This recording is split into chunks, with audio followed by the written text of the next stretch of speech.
Greedy Cat's Door by Joy Cowley. Pictures by Robin Belton.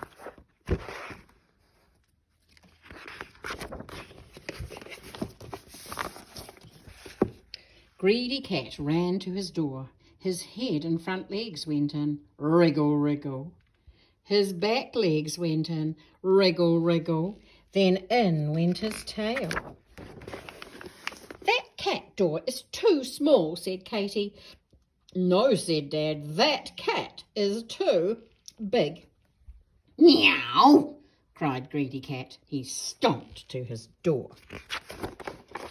His head and front legs went out. Wriggle, wriggle. His back legs went out. Wriggle, wriggle. Then out went his tail.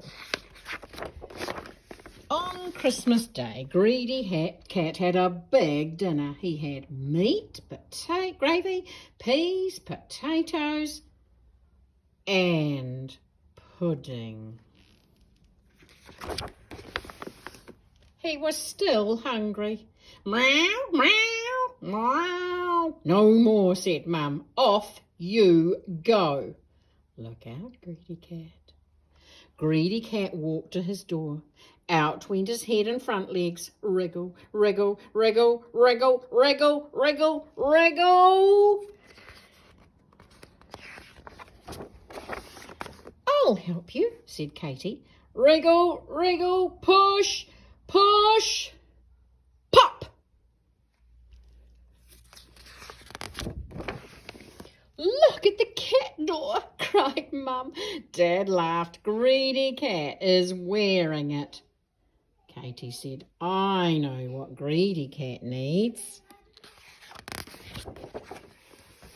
"This is what you need, Greedy Cat. A doggy door." "Purr," said Greedy Cat. And Joy Cowley said, "My own Greedy Cat is black and white and weighs 10 kilos. One day I growled at him for stealing food. Off he shot like a rocket out through the cat door. But his extra lunch took the door off its frame and he ended up in the backyard wearing a cat door around his middle like a funny skirt."